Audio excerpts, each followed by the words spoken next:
மற்றபடி நீங்கள் என்னனாலும் பேசலாம். அது இன்டரப்டே பண்ண மாட்டேன் நான். நீ என்ன வேணா பேசிக்கோ, நான் எடிட்டிங்ல தூக்கிடுறேன்றீங்களா? வணக்கம். நான் காமேஸ்வரன். வணக்கம். ஸோ எப்படி இருக்கீங்க? ரொம்ப நாள் ஆச்சு பார்த்து. ஆமா, நல்லா இருக்கேன். நீங்க எப்படி இருக்கீங்க? நல்லா இருக்கேன் நான். ஸோ நம்ம பார்த்து பல வருஷம் ஆன மாதிரி இருந்தது. ஆமா ஆமா. ஸோ நம்ம எப்படி மீட் பண்ணோம் அப்படின்றத ஆரம்பிப்போம் அங்கேருந்து. ஸோ கண்டிப்பா. உங்களை ஃபஸ்ட்டு பார்த்தது வந்து என் நண்பரோட இதான் சோஷியல் என்ஜிஓவில் பார்த்தது தான். விசை அப்படின்ற ஒரு இதில் தான் உங்களை மீட் பண்ணேன் நான். ஸோ அன்னைக்கு மீட் பண்ணும்போது தான் வந்து ஒரு இன்ட்ரெஸ்டிங் கதை ஒன்று சொன்னீங்க. கதை இல்லை, கதையெல்லாம் சொல்லக்கூடாது. நான் ஒரு ஃபேக்ட் அது எனக்கு வந்து புதுசாக இருந்தது. என்னன்னா டிராஃபிக் போலீஸை பற்றி சொன்னீங்க, லைக் லைசன்ஸ் என்ன அப்படின்ட்டு. ஸோ அந்த அது கேட்கும் போது எனக்கு வந்து நம்மளுக்கு வந்து ஒரு லாயர் வந்து எவ்வளோ ஹெல்ப்ஃபுல்லாக இருக்கிறாங்க, ஒரு ஃப்ரெண்ட்லியாக இருக்கிறாங்க அப்படின்ற மாதிரி ஒரு தாட் ப்ராசஸ் வந்துச்சு. ப்ளஸ் போலீஸுக்கு வந்து நம்ம பயப்படக்கூடாது அப்படின்றதும் வந்து லைக் தப்பு பண்ணாதான் பயப்படணும், தப்பு பண்ணாமே பயப்படக்கூடாது அப்படின்ற ஒரு விஷயம் வந்து எனக்கு அந்த ஒரு லைசன்ஸ் இது மூலியமா புரிஞ்சுது. என்னன்னு நான் சொல்லிடுறேன் நான். லைக் நம்ம வந்து லைசன்ஸ் வந்து எடுத்துட்டு போல ஒரு இது. அப்போ ஹெல்மெட் போட்டிருந்தோம், ஆனாலும் வந்து நம்ம நார்மல் போலீஸ் நம்மளை பிடிக்கிறாங்க அப்படின்னா அவங்க கிட்ட வந்து சொல்லிட்டு அது 30 டேஸ்க்குள்ள நீங்க போயிட்டு ஸ்டேஷன்ல போய் காமிச்சா வந்து ஒரு அது ஒரு ரூல் இருக்கு அப்படின்னு சொல்லிட்டு நீங்க அங்கேயே காமிக்கணும்னு அவசியம் இல்லை. நம்ம ஒரு 30 டேஸ்க்குள்ள காமிக்கலாம் அப்படின்னு. நான் தப்பா சொல்லியிருந்தா இல்ல, தெரியல. ஆக்சுவலி அது அதான் ஒரு சின்ன இதுதான் கரெக்ஷன் தான். 30 டேஸ் இல்ல, 15 டேஸ் டைம் அது. ஓகே. ஸோ 15 டேஸ்க்குள்ள நம்ம எடுத்து போய் காட்டலாம். ஸோ காக்கி சட்டை போட்ட போலீஸ் வந்து அவங்களுக்கு வந்து ஏன் முக்கியமா இந்த மாதிரி வண்டியை ஸ்டாப் பண்ணி செக் பண்றாங்கன்னா, அது வந்து அஃபென்ஸ் பண்ண ஒரு வண்டியா இருக்கக்கூடாது, பிளஸ் அது திருட்டு வண்டியா இருக்கக்கூடாது. அதனால செக் பண்ணுவாங்க. ஓகே. மற்றபடி நம்ம ரெக்கார்ட்ஸ் மெயின்டைன் பண்றோமாங்கிறது வந்து ஒயிட் ட்ரெஸ் போட்ட டிராபிக் போலீஸ் மட்டும் தான் செக் பண்ண முடியும். ஓகே. ஸோ அதுதான் அப்புறம் அதான் எனக்கு அப்போ வந்து லாயர் அப்படின்றது வந்து எனக்கு லைக் நம்ம நார்மலா பாக்குறது வந்து எல்லா இடத்துலயும் பேனர்ல எல்லாம் இருப்பாங்க. இந்த மாதிரி தான் எனக்கு ஒரு அட்வொகேட்டை தெரியும், ஒருத்தர் அவர் மூலமா பேசுறதுக்கு வந்து வாய்ப்பு கிடைச்சது அப்படின்றது பர்சனலா தெரியும் போது எனக்கு ஒரு ஒரு எப்படி சொல்றது, ஒரு ஆர்வம் எனக்கு வந்துச்சு. ஏன் இதை வந்து சூஸ் பண்ணாரு, எதுக்கு வந்து அட்வொகேட் அது எல்லாம் நிறைய பேர் பண்றாங்க, ஆனா சில பேர் தான் வந்து அதை ஒரு பேஷனேட்டா வந்து எதுக்கு எதுக்கு பண்ணீங்க அப்படி எதுல எப்படி சொல்றது, சின்ன வயசுல இருந்து எப்படி உங்களுக்கு இந்த ஆசை வந்துச்சு, அதுக்காக என்னென்னலாம் படிச்சீங்க அப்படின்றது start ஓகே.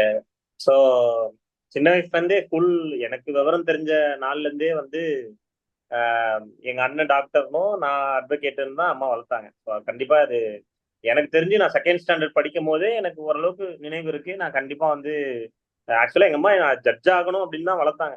நீ ஜட்ஜ் தான் ஆகணும் அப்படின்னு வளர்த்தாங்க. அதுக்கு முதல்ல ஆப்வியஸா அட்வொகேட் ஆகணும். ஸோ அதனால ஸோ எனக்கு தெரிஞ்சு நான் வேற எந்த கோர்ஸ் பத்தியும் வேற எந்த ஃபீல்டு பத்தியும் நான் யோசிச்சதே கிடையாது. ஸோ நான் படிக்கும் போதே எனக்கு சோஷியல் மேல தான் ஆர்வம், சோஷியல் மேல ஆர்வம், இங்கிலீஷ் மேல ஆர்வம். ஸோ அது அப்படிதான் ஸ்டார்ட் ஆச்சு. ஸோ நான் ஒரு மைண்ட் செட் வந்து செட் பண்ணியே வச்சிருந்தேன், அட்வொகேட் தான் ஆக போறோம். ஸோ நம்ம ட்ராக்கும் அதை நோக்கி தான் போகணும் அப்படிங்கிறதுல கிளியரா இருந்தது. ஸோ அது அப்படியே வந்ததுதான். அது நான் போக போக ஸ்கூல் முடிக்கும் போது ஆப்வியஸா லா காலேஜில் ஜாயின் பண்றதுக்கு தான் எல்லா ஸ்டெப்ஸும் எடுத்தேன். ஸோ இங்க சென்னையில் இருக்க அம்பேத்கர் லா காலேஜ் தான் படித்தேன். அதுக்கப்புறம் படிச்சு முடிச்சுட்டு டைரக்டா என்ரோல் பண்ணி அட்வொகேட் ஆயிட்டேன். ஸோ இது ஒரு லைஃப் டைம் பேஷன் மாதிரி தான் இது. அட்வொகேட் ஆகணும், இப்ப அடுத்தது ஜட்ஜ் ஆகணும் அப்படிங்கிற ஒரு மைண்ட் செட்டும் இருக்கு. அதுக்கு அடுத்தடுத்து என்னதோ அதை பார்க்கணும். எனக்கு இப்போ இந்த அட்வொகேட் எப்படி ஆனீங்க அப்படின்ற ஒரு ஆசை எப்படி வந்தது உங்களுக்கு அப்படின்றத ஷேர் பண்ணீங்க. ஸோ எனக்கு அட்வொகேட் அப்படின்ற ஒரு விஷயம் வந்து மூவிஸ்லலாம் நான் நிறைய பார்த்துருக்குறேன். ஸோ அங்கே வந்து மூவிஸில் வந்து அட்வொகேட்டாக இருக்கட்டும், போலீஸாக இருக்கட்டும், அவங்கள வந்து நிறைய விஷயம் வந்து கீழ்த்தரமாக பண்ணுறது இல்லை தப்பாக டைரக்ட் பண்ணுறதோ வந்து நிறையாவே அதில் பார்க்கலாம். ஸோ எனக்கு வந்து இப்போ அதான் பேசும்போது கூட சொல்லிட்டு இருந்தேன் நான், என்னன்னா அந்த யூத் மூவி அப்படின்ற ஒரு விஜய் அவர் நடிச்சிருக்கிறோம். ஸோ அந்த படத்துல வந்து எப்படின்னா எல்லாத்தையும் வந்து டக்குன்னு பேப்பர் எடுப்பாரு, எல்லாத்தையும் இது பண்ணுவாரு. அந்த மாதிரி தான் வந்து நார்மலா ஒரு ப்ரொசீஜர் நடக்குமா, இல்ல என்ன ஒரு ஒரு நார்மல் இப்போ எனக்கு வந்து ஒண்ணுமே தெரியாத ஆளுக்கு அது வந்து சட்டம் வந்து எப்படி அதை வந்து அணுகணும் அப்படின்றத மேபி எக்ஸ்பிளைன் பண்ண முடியுமா? ஸோ சினிமாவை பொறுத்த வரைக்கும் இது வந்து நீங்க சொன்ன மாதிரி அட்வொகேட்ஸா இருந்தாலும் சரி, போலீஸா இருந்தாலும் சரி, இங்க ஒரு அது ஒரு ஃபேண்டசைஸ் பண்ணி வச்சிருக்காங்க. இப்ப இப்படி காமிச்சாதான் வந்து மக்கள் அதை விரும்பி பார்ப்பாங்க அப்படிங்கிற அந்த அந்த கேரக்டருக்கு ஒரு வெயிட்டேஜ் தரணும் அப்படின்னா அதை கமர்ஷியலைஸ் பண்ணணும்.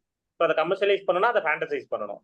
அதை ஃபேண்டசைஸ் பண்ண இப்ப ரியாலிட்டியில நாங்க என்ன பாக்குறோம், என்னெல்லாம் பண்றோம் அப்படிங்கிறத காமிச்சா தியேட்டருக்கு யாரும் வரமாட்டாங்க. ஸோ அதனால வந்து இப்போ ஒரு எக்ஸாம்பிள் பழைய படங்கள் கூட நீங்க பார்த்திருந்தீங்கன்னா கூட இந்த கோர்ட் சீன்ஸ் எல்லாம் வரும்பொழுது வந்து ஒரு வக்கீல் வந்து ரொம்ப ஆக்ரோஷமா வந்து கணம் நீதிபதி அவர்களே அப்படின்னு சொல்லிட்டு எனது கட்சிக்காரர் அப்படின்னு சொல்லிட்டு எல்லாம் பேசுவாங்க. பட் அது வந்து ஆக்சுவல் ரியாலிட்டி கிடையாது. ஓப்பன் கோர்ட்ல ஒரு ரியல் கோர்ட்ல பாத்தீங்கன்னா நம்ம ஒரு டெசிபல் மேல பேசவே கூடாது. ஆக்சுவலா it's actually contempt of court. ஏன்னா அது ஜட்ஜோட ஒரு அதிகாரம். உங்க உங்க முன்னாடி ஒரு அட்வொகேட் வந்து ரொம்ப வாய்ஸ் ரைஸ் பண்ணி இது பண்ணாங்கன்னா அது அவங்க வந்து அவமரியாதையா கூட எடுத்துட்டு கண்டெம்ட் பாஸ் பண்ண வாய்ப்பு இருக்கு. அந்த மாதிரி பண்ண முடியாது. ஸோ இது சினிமால காட்டுறது வந்து 0% தான். ஆக்சுவலா 100% இந்த மாதிரி இருக்கவே இருக்காது அப்படிங்கிறது தான். பட் இப்போ வந்து ரீசெண்டா வந்து எனக்கு தெரிஞ்சு இந்த ஜெய் பீம்னு ஒரு படம் வந்தது. அந்த படம் வந்து ரியாலிட்டிக்கு ஓரளவுக்கு ஒரு 80 to 85% வந்து அப்படிதான் இருக்கும். கோர்ட் அப்படிதான் நடக்கும், ப்ரொசீஜர்ஸும் அப்படிதான் இருக்கும். பட் நம்ம பார்த்த கமர்ஷியல் படங்கள் அட்வொகேட்னா இப்படிதான் இருப்பாங்க அப்படிங்கிற நம்ம சினிமா பார்த்து ஒரு ஒரு தாட் வச்சிருப்போம்ல, அது ஆக்சுவலா அப்படி கிடையாது. இப்ப நீங்க சொன்ன மாதிரி அந்த விஜய் படம் தமிழன் படமே எடுத்துக்கிட்டா கூட இப்ப அதுல அவர் என்ன பண்ணுவாரு, நீங்க யூத்ன்னு சொல்லிட்டீங்க, பரவாயில்ல. தமிழன் படத்துல வந்து அவர் வந்து ஒரு பஸ்ஸுக்குள்ள ஏறுவாரு, அங்க ஒரு பிரச்சனை நடக்கும், திடீர்னு ஒரு பேப்பர் எடுப்பாரு, பேப்பர் எடுத்து எல்லாத்தையும் சைன் வாங்குவாரு, அதை ஃபைல் அது வந்து அடுத்த சீன் கட் பண்ணி பார்த்தா அந்த கண்டக்டர் வந்து கூண்டுல நிப்பாரு. சோ இந்த இந்த இடப்பட்ட கேப்ல ஒன்று இருக்கு தெரியுமா? சோ இது இப்போ ஒரு ஒரு ஒயிட் பேப்பர் எடுத்து நான் ஒரு கண்டென்ட் எழுதி ஒரு 10 பேர்ட்ட கையெழுத்து வாங்கிட்டா கோர்ட் வந்து அதை வந்து அட்மிசிபிள் எவிடன்ஸா அக்செப்ட் பண்ண மாட்டாங்க. நீ அது நானே எழுதி ஒரு 10 பேர் மாதிரி கையெழுத்து போட்டு தரலாம்ல. சோ கோர்ட்டுக்குன்னு ஒரு ரெக்குவயர்மெண்ட்ஸ் இருக்கு, ப்ரொசீஜர்ஸ் இருக்கு. ஒரு ஆத்தென்டிகேட்டட் பேப்பர்ஸை மட்டும் தான் நம்ம ஃபைல் பண்ண முடியும். ஒரு பேப்பர் எடுத்து 10 பேர்ட்ட சைன் வாங்கிட்டா அதை ஃபைல் பண்ண முடியாது. அதை கோர்ட் அக்செப்ட் பண்ணாது. அதை அக்செப்ட் பண்ணிட்டு ஒரு கவர்மெண்ட் சர்வெண்ட்டை வந்து பாக்ஸ்குள்ள ஏத்த முடியாது. ஃபர்ஸ்ட் ஆஃப் ஆல் ஒரு கவர்மெண்ட் சர்வெண்ட் மேல நம்ம ஒரு ஆக்ஷன் எடுக்கிறோம்னா டிபார்ட்மெண்டல் ஆக்ஷன் தான் எடுக்க முடியும். அவங்க டிபார்ட்மெண்ட்டுக்கு நீங்க கம்ப்ளைண்ட் ரைஸ் பண்ணணும், அதுக்கு அவங்க ரெஸ்பான்ஸ் கொடுக்கணும். அப்படி தரல அப்படின்னா அதுக்கப்புறம் தான் நம்ம கோர்ட்டுக்கு போகணும். கோர்ட்டுக்குன்னு சில எவிடன்சஸ் இருக்கு. இந்த மாதிரியான விஷயங்கள்லாம் இருக்கு. நம்ம என்ன நினைச்சிட்டு இருக்க மக்கள், நமக்கு திடீர்னு ஒரு ரோட்ல ஒரு பிரச்சனை நடக்குதுப்பா, அடுத்த சீன் இவனை பிடிச்சா ஒரு 10 பேர்ட்ட கையெழுத்து வாங்க நேரா கோர்ட்ல நிறுத்திடலாம்னு நினைக்கிறேன். அது வந்து ஆக்சுவலி பாசிபிள் கிடையாது. இந்த மாதிரியான நிறைய பிம்பங்கள் சுத்திக்கிட்டே இருக்கு சினிமாவை சுத்தி. ஓகே. ஸோ அதே மாதிரி இப்போ எனக்கு நிறைய விஷயம் வந்து கேட்கணும்னு ஆசையா இருக்குது இப்போ. ஸோ எனக்கு வந்து இப்போ எஃப்ஐஆர்னா என்ன அப்படின்றது எனக்கு வந்து ரொம்ப நாளா வந்து ஒரு கேள்வி. இந்த எஃப்ஐஆர் அப்படிங்கிறது வந்து எல்லாம் என்ன நினைச்சிட்டாங்கன்னா, எஃப்ஐஆர் ஒருத்தர் மேல எஃப்ஐஆர் போட்டுட்டாங்கன்னா அது அவங்க லைஃபே அவ்வளவுதான் அப்படிங்கிற மாதிரி ஒரு தாட் இருக்கு. எஃப்ஐஆர்ங்கிறது என்னதுன்னா அது ஒரு ஜஸ்ட் ஒரு டாக்குமெண்ட், அவ்வளவுதான். இப்போ நம்ம போலீஸ் ஸ்டேஷன்ல போய் ஒரு கம்ப்ளைண்ட் கொடுக்குறோம் அப்படின்னா எஃப்ஐஆருக்கு வந்து தமிழ்ல வந்து முதல் தகவல் அறிக்கைன்னு சொல்லுவாங்க.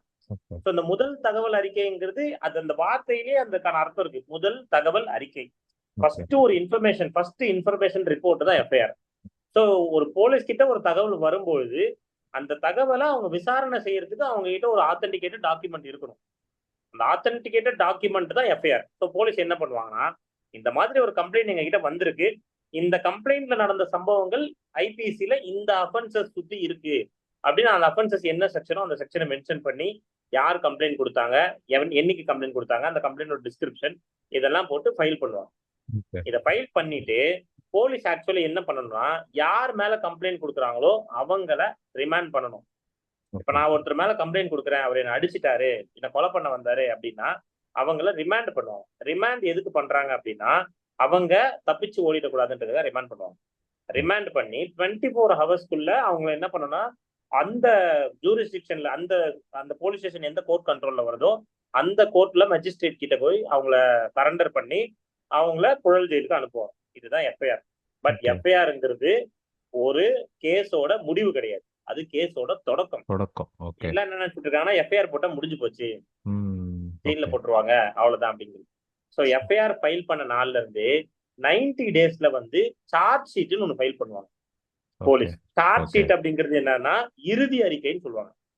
போலீஸோட அந்த கேஸ்ல ஃபைனல் ரிப்போர்ட் அது. ம். ஸோ இந்த கேஸ் எஃப்ஐஆர் போட்டு அவர் அரெஸ்ட் பண்ணி ஜெயிலுக்கு அனுப்புனதுக்கு அப்புறம் அந்த கேஸை பத்தின விசாரணை நடக்கும். ஓ! விசாரணை நடந்து போலீஸ் வந்து ஃபைனலா ஒரு ரிப்போர்ட் சப்மிட் பண்ணுவாங்க கோர்ட்ல. ஓகே. அதுக்கப்புறம் தான் கோர்ட் போலீஸ் கிட்ட இருந்து அந்த கேஸ் எடுத்து நடத்தும். அதுக்கப்புறம் தான் இந்த ட்ரையல்லாம் நடக்கும். ஓகே. கோர்ட்ல போய் ஒரு ஒரு ஹியரிங்க்கும் ஆஜராகுறது. இதுக்கு நடுவுல என்ன பண்ணுவாங்கன்னா, இப்ப எஃப்ஐஆர் போட்டுட்டாங்க அப்படின்னு வச்சுக்கோங்களேன். இப்ப எஃப்ஐஆர் போட்டுட்டு போலீஸ் என்ன ரிமாண்ட் பண்றதுக்குள்ள நான் ஆன்டிசிபேட்டரி பெயில் வாங்கலாம். அதாவது முன்ஜாமீன் வாங்கலாம். எப்போனா எஃப்ஐஆர் போட்டுட்டாங்க. ஆனா இன்னும் அரெஸ்ட் பண்ணல. ஓகே. என்ன அரெஸ்ட் பண்ணாத வரைக்கும் நான் முன்ஜாமீன் வாங்கிக்கலாம். என்ன ஓகே. அரெஸ்ட் பண்ணிட்டாங்க, மேஜிஸ்ட்ரேட் முன்னாடி போய் கூட்டு போய் நிறுத்திட்டாங்க, ஜெயில்ல போட்டுட்டாங்க அப்படின்னா, நான் அப்ப ஜாமீன் வாங்கணும். பெயில் வாங்கணும்.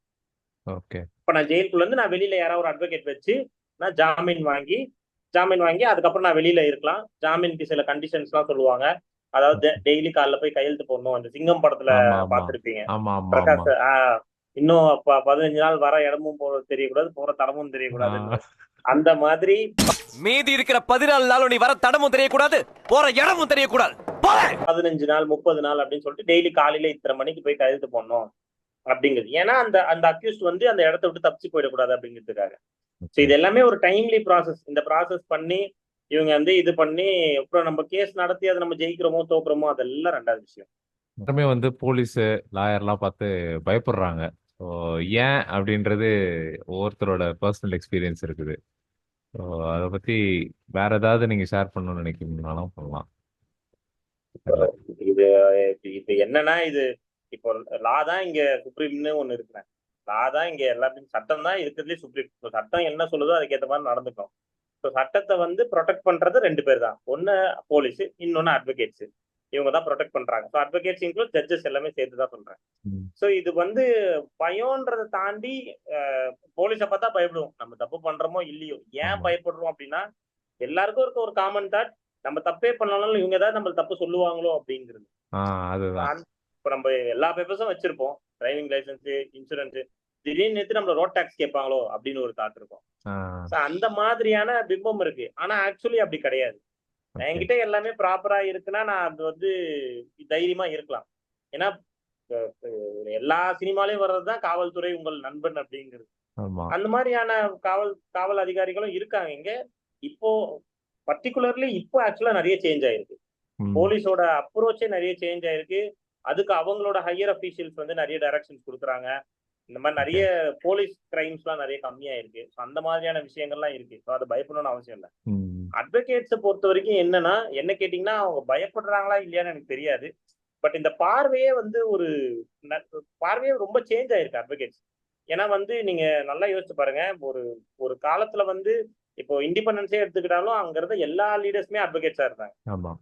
இன்னைக்கும் பாத்தீங்கன்னா இருக்க பொலிட்டிக்கல் லீடர்ஸ் நிறைய பேர் பாத்தீங்கன்னா அட்வொகேட்ஸா தான் இருப்பாங்க. ஃபார் ம். எக்ஸாம்பிள் கோயம்புத்தூர் தொகுதியோட எம்எல்ஏ வானதி ஸ்ரீனிவாசன் அவங்களும் ஒரு அட்வொகேட் தான். ம். ஸோ இந்த மாதிரி நிறைய அட்வொகேட்ஸ் தான் இருப்பாங்க. ஏன்னா வந்து அவங்க இப்போ ஒரு எம்எல்ஏவா இருக்காங்க அப்படின்னா அவங்களுக்கு 2 வியூவும் இருக்கும். ஒரு அட்வொகேட் வியூவும் இருக்கும், அவங்க ஒரு பொலிட்டிக்கல் லீடர் வியூவும் இருக்கும். ஆனா வந்து இப்போ வந்து மக்களுக்கு வந்து ஒரு பெரிய ஒரு ட்ரஸ்ட் நம்பிக்கை இல்லாத தன்மை ஆயிடுச்சோ அட்வொகேட்ஸ் மேல அப்படிங்கிற தாட் எனக்கு இருக்கு. ஏன்னா ம். வந்து அதுக்கு உண்டான நிறைய விஷயங்கள் நடக்குது. ஆனா ம். வந்து இத வந்து ஒரு ஜெனரலைஸ் பண்றதுதான் இங்க பிரச்சனையா இருக்கு. ஒரு ஓகே. அட்வொகேட் இப்படிதான் அப்படின்னா எல்லா அட்வொகேட்ஸும் இப்படிதான் இருப்பாங்க அப்படிங்கிற தாட் வந்து மக்களுக்குள்ள நிறைய போயிருக்கு.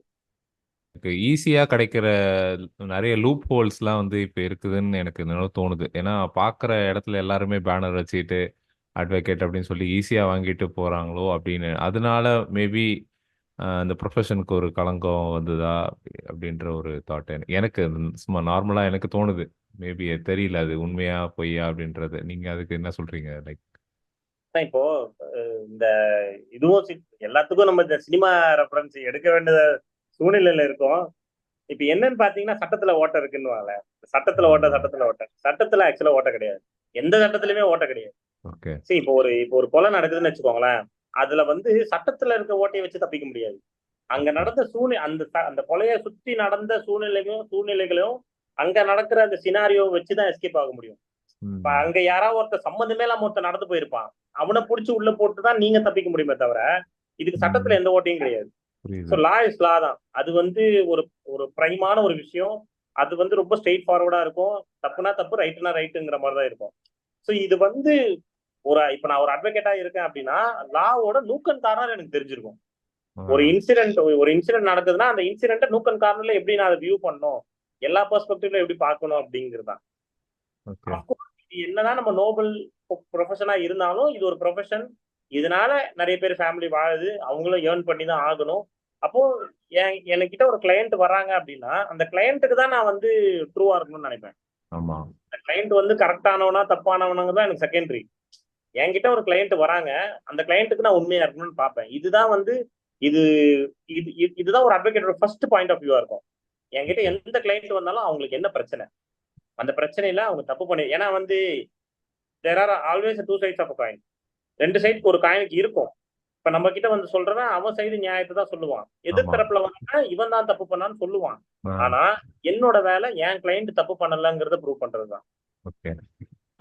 அதை சுத்தி தான் ஒரு அட்வொகேட்ஸ் ஒர்க் பண்ணுவாங்களே தவிர, அது வந்து இப்ப என்ன ஆயிடுது, அட்வொகேட்ஸ் எல்லாம் எவ்வளவு பேர் கிரிமினலா இருந்தாலும் சட்டத்துல இருக்க ஓட்டையை வச்சு தப்பிக்க வச்சிருவாங்க அப்படிங்கிற மாதிரி இதுவாயிருக்கு. ஆனா சட்டத்துல ஓட்டை கிடையாது. அதை நான் இங்க கிளாரிஃபை பண்ண விரும்புறேன். சரி. இப்போ நீங்க சொல்லும் போது எனக்கு ஒண்ணு தோணுச்சு. ஸோ இப்போ ஸ்டார்டிங்ல வந்து இது வந்து இப்போ நீங்க கேட்கும் போது 2 சைடா கேட்கும் போது சில நேரத்துல வந்து உங்க கிளையண்டே வந்து தப்பு பண்ணியிருக்காங்க அப்படின்னு தெரிஞ்சதுக்கு அப்புறமும் நீங்க வந்து அந்த கேஸ் எடுப்பீங்களா அப்படின்றது எப்படி அது கேட்கணுமா கேட்க கூடாதுன்னு தெரியல எனக்கு. இல்ல ஆக்சுவலி இட்ஸ் ரைட் கொஸ்டின். அது அது அது ஆக்சுவலா தப்பு கிடையாது. சரி, கேஸ் ரைட் டைரக்ஷன்ல போற வரைக்கும் இப்ப என் கிளையண்டே தப்பு பண்ணி இருந்தாருன்னா எல்லா கேஸும் நாங்க ஜெயிக்க முடியாது. இப்ப என் கிளையண்ட் தான் தப்பு பண்ணியிருக்காருங்கிறது சாட்சியங்களுடன் ஆதாரங்களுடன் கரெக்டா நிரூபணம் ஆயிருச்சு. ஏன்னா இதையும் நம்ம சினிமால கேட்டிருப்போம், கோர்ட்டுக்கு சாட்சியங்களும் ஆதாரங்களும் தான் முக்கியம், வேற எதுவுமே அவங்களுக்கு தேவை கிடையாது. ஸோ என்னோட கிளையண்ட் தப்பு தான் பண்ணியிருக்காரு, எல்லா எவிடன்ஸும் அவருக்கு அகேன்ஸ்டா தான் இருக்கு, எல்லா விட்னஸும் அவருக்கு அகேன்ஸ்டா தான் இருக்கு அப்படின்னா அப்போ எனக்கு அகேன்ஸ்டா தான் கேஸ் முடியும். அந்த கேஸ்ல நான் தோத்து தான் போவேன். சி, ஒரு கேஸ்ல 2 அட்வொகேட்ஸ் அப்பியர் ஆகுறாங்கன்னா இந்த சைடு ஒரு அட்வொகேட், யாராவது ஒரு அட்வொகேட் தோத்து தானே ஆகணும். அப்ப என் கிளையண்ட் தப்பு பண்ணியிருக்காரு, கேஸ் கரெக்டான டைரக்ஷன்ல போகுது, எல்லாருமே கரெக்டா ஒர்க் பண்ணியிருக்காங்க, நீதிபதியும் நேர்மையா தீர்ப்பு கொடுத்திருக்காரு அப்படின்னா அப்போ நான் தோத்துருவேன், உண்மை ஜெயிச்சிரும். என் கிளையண்ட் தப்பு பண்ணவரா இருந்தா அவர் தண்டனை அனுபவிப்பாரு. அவ்வளவுதான், ரொம்ப சிம்பிள். ஆனா என் கிளையண்ட் வந்துட்டாருன்றதுக்காக என்னோட ஃபுல்லஸ்ட் எஃபர்ட் நான் கடைசி வரைக்கும் போட்டுட்டே இருப்பேன். அவ்வளவுதான். ஆமா. இப்போ எனக்கு இன்னொரு டவுட் என்னன்னா, இப்போ இந்த மாதிரி நிறைய விஷயம் வந்து ஈஸியா நினைக்கிறாங்களே. இப்போ லாயர்ஸ் வந்து ஈஸியா கிடைக்கிறது, டிகிரி எல்லாமே கிடைக்குது, அதனால வந்து அதோட வேல்யூ வந்து எனக்கு என்னவோ கம்மி ஆயிட்ட மாதிரி இருக்கு. ஸோ அதனால வந்து தெரியல எனக்கு. இப்போ நிறைய நிறைய பேர் வந்து இந்த காசு விஷயத்துல ஏமாத்துறது, அவங்களே கூட ஏமாத்துறாங்க அப்படின்ற மாதிரி நிறைய விஷயம்லாம் நான் கேட்கறேன் நான். ஸோ அதை பத்தி உங்க ஃபீல்ட்ல அதெல்லாம் இருக்குதா, உங்க ப்ரொஃபஷன்ல இருக்குதா, உங்களையும் ஏமாத்துறாங்களா அப்படின்ற மாதிரி இருக்கு. அப்கோர்ஸ் இருக்குண்ணே, அப்கோர்ஸ் இருக்கு. இப்ப நீங்க டாக்டர்னு எடுத்துக்கிட்டீங்கன்னு வச்சுக்கோங்களேன், அது வந்து உயிர் சம்பந்தப்பட்ட விஷயம். எல்லாருமே படிச்சு டாக்டர் ஆயிட முடியாது, அது ஒரு ஹைலி நாலேஜபிள் பீப்புளால மட்டும் தான் படிக்க முடியும். அப்கோர்ஸ் இதுவும் அப்படிதான், நான் இல்லைன்னு சொல்லல. என்ன கேட்டீங்கன்னா, இப்ப நான் படிச்சதுனால கூட நான் சொல்லலாம். இப்போ ஒரு லா டிகிரி படிச்சு பாஸ் பண்ணி அட்வொகேட் ஆகுறது இருக்கிறதுலே கஷ்டம் நான் சொல்லுவேன். ஏன் அப்படின்னா, எங்களுக்கு இப்ப நான் படிக்கும் போது எனக்கு 5 வருஷம் நான் படிச்சேன். 5 வருஷம் டிகிரியில வந்து எனக்கு 50 பேப்பர் இருந்தது. ஸோ ஒரு பேப்பர்லயுமே ஒரு 300 ஆக்ட் வரும், அதுல ஒரு 300 இயர் வரும். அதெல்லாம் நாங்க ஞாபகம் வச்சுக்கணும். அப்ப 50 சப்ஜெக்ட்லயும் எத்தனை ஆக்ட் இருக்கு, அந்த ஆக்ட் எத்தனை ஆக்ட், எந்த ஆக்ட் என்ன சொல்லுது, அதுல என்ன செக்ஷன்ல என்ன சொல்லுது. இப்போ ஐபிசி நம்ம எடுத்துக்கிட்டோம், தண்டனை சட்டம் அப்படின்னு எடுத்துட்டோம்னா, இப்போ கரண்டா இருக்க ஐபிசில வந்து 511 செக்ஷன் இருக்கு. அந்த 511 செக்ஷனும் எனக்கு மனப்பாடமா தெரிஞ்சா மட்டும்தான் நான் ஒரு போலீஸ் ஸ்டேஷன்ல போய் பேசினாலும், ஏதாவது ஒரு கேஸ் நடந்தாலும் நான் அதுக்கு வந்து போய் ஆர்கியூ பண்ண முடியும். இப்ப நான் ஒரு கேஸ் எடுக்கிறேன், ஒரு செக்ஷன்ல இப்போ மர்டர்னு எடுக்கிறேன்னு வச்சுக்கோங்க, 302 ஐபிசி. இப்ப 302 ஐபிசில ஒரு மர்டருக்கும் ஒரு சர்க்கம்ஸ்டான்ஸ் இருக்கும். அந்த சர்க்கம்ஸ்டான்ஸ்ல இதுக்கு முன்னாடி அந்த மாதிரி என்ன கேஸ் நடந்தது நான் போய் தேடணும், அதுக்கு என்ன தீர்ப்பு சொல்லியிருக்காங்க, அங்க யார் இன்வால்வ் ஆயிருக்காங்க, கொலை எப்படி நடந்தது, இந்த மாதிரி நிறைய விஷயங்கள் இருக்கு.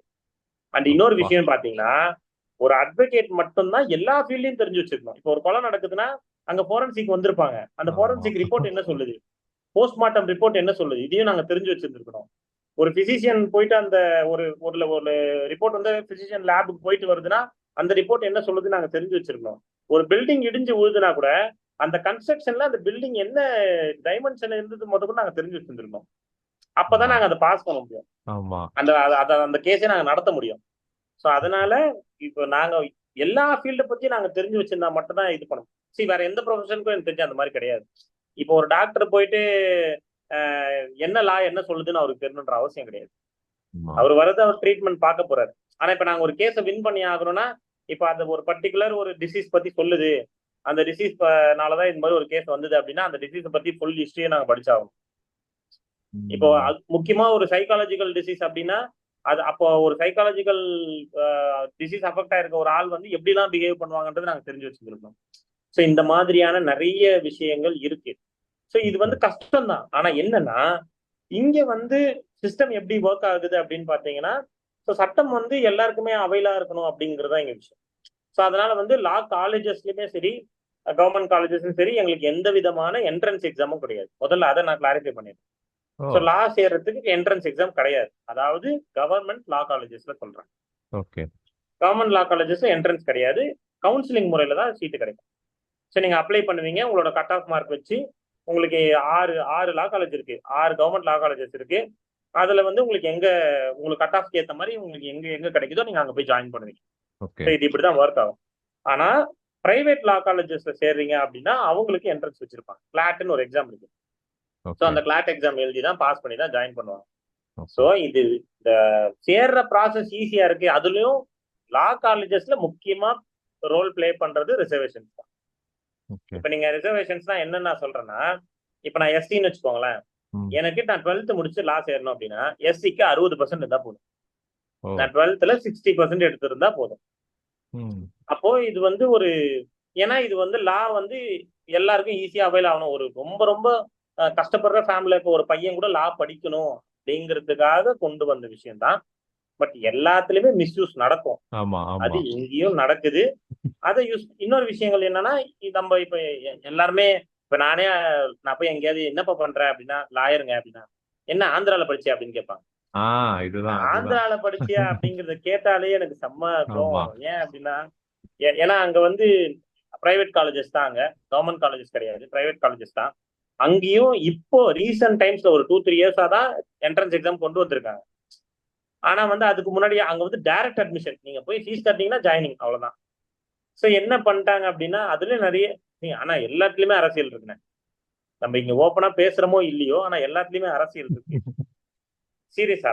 ஏன்னா நான் 2016ல என்ரோல் பண்ணேன். நான் 2016ல என்ரோல் பண்ணும்போது வெளி மாநிலத்துல லா காலேஜ்ல படிச்சுட்டு வந்தவங்க இங்க என்ரோல் பண்ணணும், தமிழ்நாட்டுல பிராக்டிஸ் பண்ணணும் அப்படின்னா அதுக்கு ஒரு எக்ஸாம் எழுதணும், என்ஓசி வாங்கணும், அந்த மாதிரி நிறைய ப்ரொசீஜர் இருந்தது. ஸோ இதுல இன்னொரு விஷயமும் சொல்றேன், இன்ட்ரெஸ்டிங்கா ஒரு விஷயம் சொல்றேன் கேளுங்க. நான் படிச்சது பிஏபிஎல். ம். சரியா? பிஏபிஎல் தான் நான் படிச்சேன்.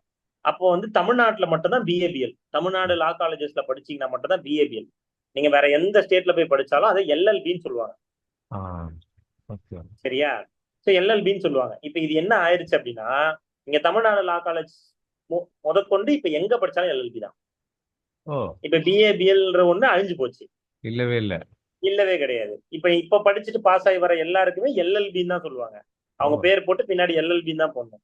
ஆனா நாங்கெல்லாம் தான் பிஏபிஎல். சோ நாங்கெல்லாம் எப்படி சொல்றது? நாங்கெல்லாம் ரொம்ப ஆர்கானிக்கான மக்கள்.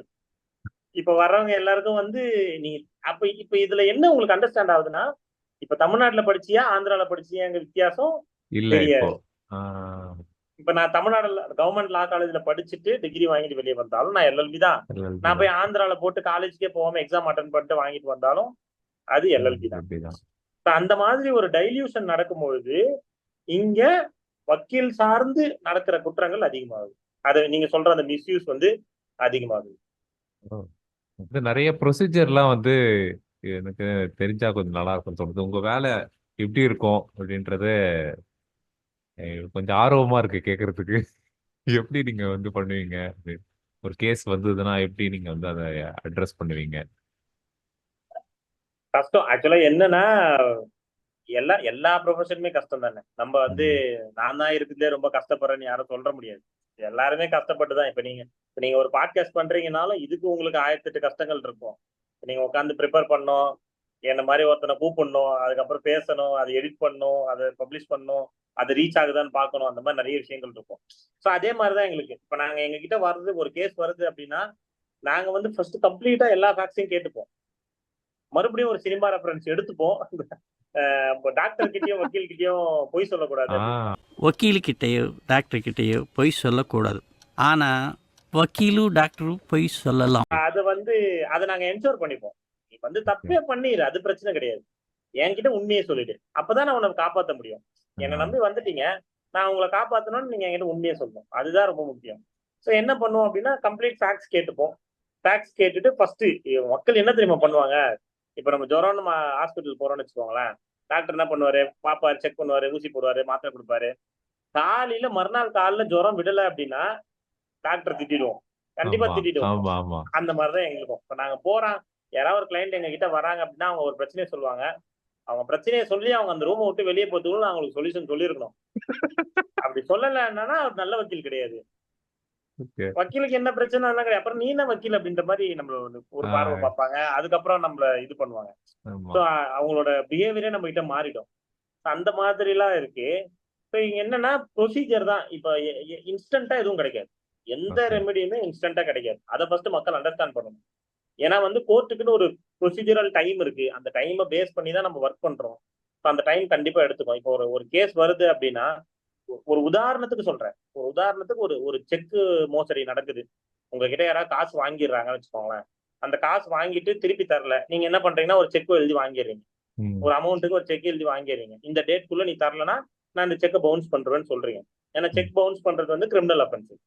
இப்ப நீங்க செக் பவுன்ஸ் பண்ணிட்டீங்க அப்படின்னா, பவுன்ஸ் பண்ணி என்ன பண்ணுவீங்க, ஒரு அட்வொகேட்டை போய் பார்ப்பீங்க.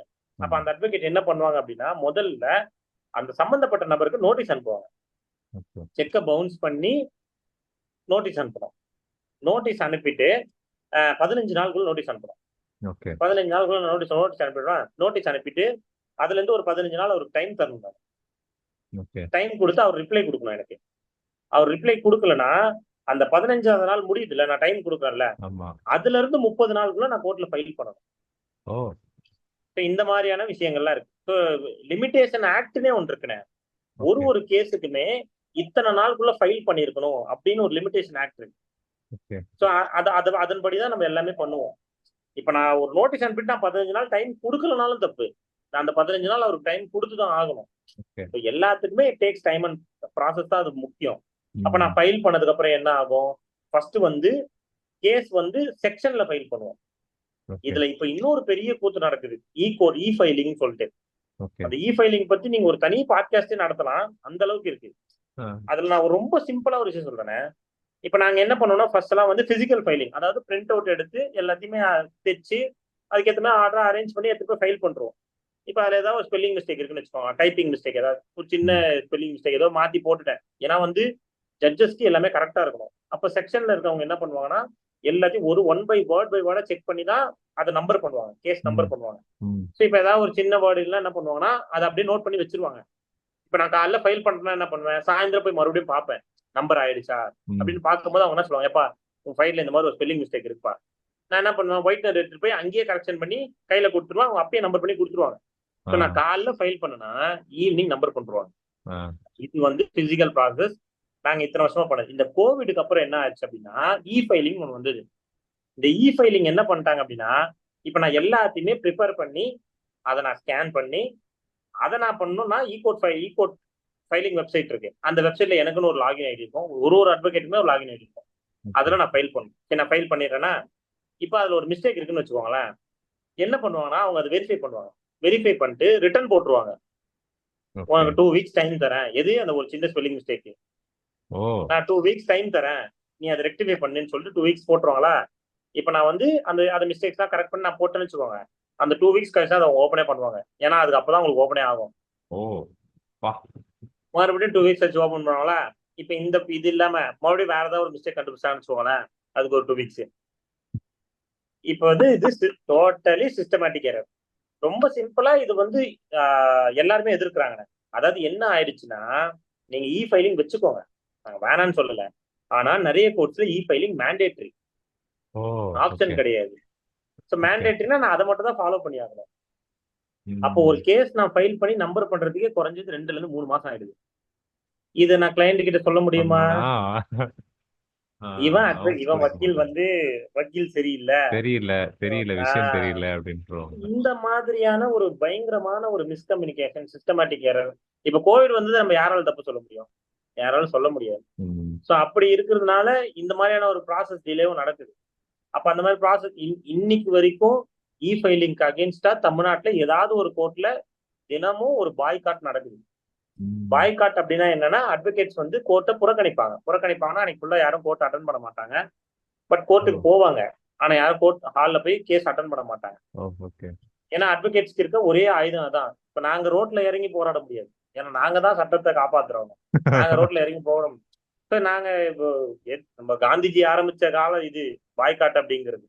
அவர் வந்து ஆமா. அப்ப பிரிட்டிஷ் ப்ராடக்ட் யூஸ் பண்ண மாட்டேன்னு பாய்காட் பண்ணாரு. ம். நாங்க இப்ப வந்து என்ன பண்ணோம்னா, எங்களுக்கு தேவையானதை நாங்க கேட்கும் போது, நீங்க நம்ப மாட்டீங்க, ஒரு 2 இயர்ஸ்க்கு முன்னாடி இப்போ ம். சம்மர் சீசன் தானே போயிட்டு இருக்கு.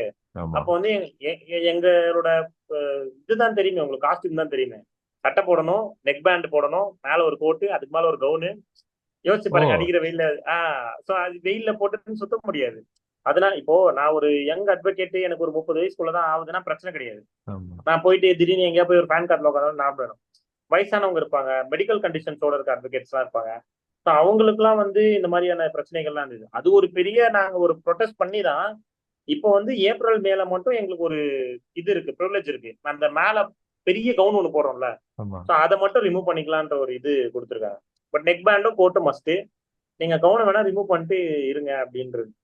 இதுதான் என்ன பண்றது, எதுவுமே இல்லாத பொழப்பே இல்லாம இருக்கிறதுக்கு நாய் பொழப்பு எவ்வளவு பெட்டருங்கிற மாதிரி. சரி ஓகே, அட்லீஸ்ட் அதுவாது கொடுக்குறாங்களே அப்படிங்கிற மாதிரி. ஸோ அட்வொகேட்ஸ் இருக்க ஒரு ஆயுதம் வந்து பாய்காட் பண்றது. இது ஓகே. என்னன்னா அது ஒரு தப்பு.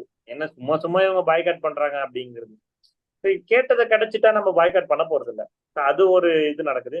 ஸோ இந்த மாதிரி ப்ராசஸ்ல ஒரு டைம்லி டிலேஸ் எல்லாம் இருக்கும், ப்ரொசீஜர்ஸ் இருக்கும். இப்போ ஜட்ஜஸும் மனுஷங்க தான். ஜட்ஜஸ் இப்போ நம்ம கரெக்டா நம்ம ஏரிங்கானே ஜட்ஜ் லீவ் போடுவாங்க. அது அவங்களுக்கு என்ன சிச்சுவேஷன் நமக்கு தெரியாது.